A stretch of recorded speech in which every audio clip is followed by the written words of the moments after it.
மனம் திரும்புங்கள், பரலோக ராஜ்யம் சமீபமாயிருக்கிறது. யோனா 1 2 நீ எழுந்து மகா நகரமாகிய நினிவேக்குப் போய் அதற்கு விரோதமாக பிரசங்கி, அவளுடைய அக்கிரமம் என் சமூகத்தில் எட்டினது என்றார். இது ஆண்டவர் சொல்கிறார். சரிங்களா? நினிவேக்கு நீ போய் பிரசங்கின்னு சொல்லி யோனாவை பார்த்து ஆண்டவர் சொல்கிறார். ஆனால் இவர் என்ன பண்ணுறாருன்னா, நினிவேக்கு போகாமல் தர்சீஸ்க்கு போகிறாருன்னு சொல்லி 3வது வசனம் சொல்லுது. அவர் சமூகத்தை விட்டு தர்சீஸ்க்கு போகிறாரு. போனதின் விளைவாக எதில் மாட்டாருன்னா, புயல் வருது.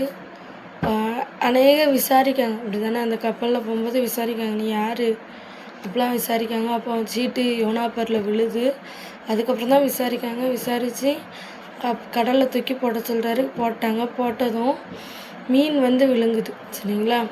விழுங்கினாலுமே சாப்பிடல. சரிங்களா? ஏன் தெரியுமா?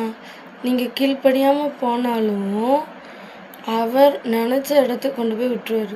இதுதான் கடவுளோட கான்செப்டு, காடோட கான்செப்டு.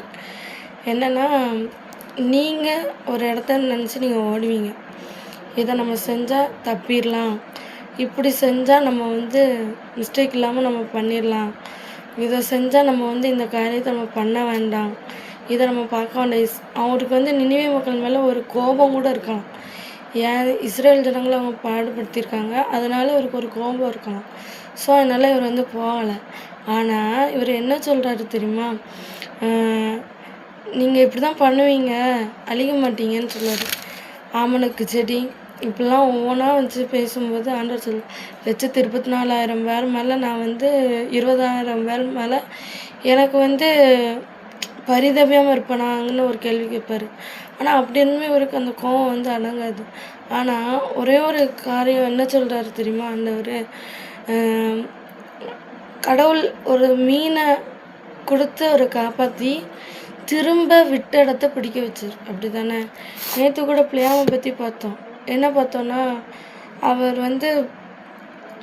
பாலாக்காக போய் பேசுவார். ஆனால் பாலாக்கு அந்த ஆசீர்வாதம் பண்ணுறதுக்காக போவார். ஆனால் விட்ட இடத்த கீழ்ப்படியாமல் போவார் பிள்ளையாம். ஆனால் விட்ட இடத்த பிடிப்பார். நீ ஆசீர்வதிச்சு தான் ஆகணும் சொல்லி வைப்பார். அதே மாதிரி தான் யோனா என்ன பண்ணுறாரு, தர்சீஸ்க்கும் ஓடி போனாலும் திரும்ப நினிவேக்கு என்ன பண்ணுறாரு, அனுப்பிச்சிருக்காரு. இதுதான், நீங்கள் கீழ்ப்படியாமல் போனாலும் திரும்பவும் உங்களை ட்ராக்கை நேராக்கி கொண்டு வர்றது தான் அவரோட வேலை. ஸோ ட்ராக் மாதிரி போயிருந்தாலும் ட்ராக்கை திருப்பி கொண்டு வர அவரால் முடியும். கர்த்தர் தாமே ஆசீர்வதிப்பாராக. ஆமென்.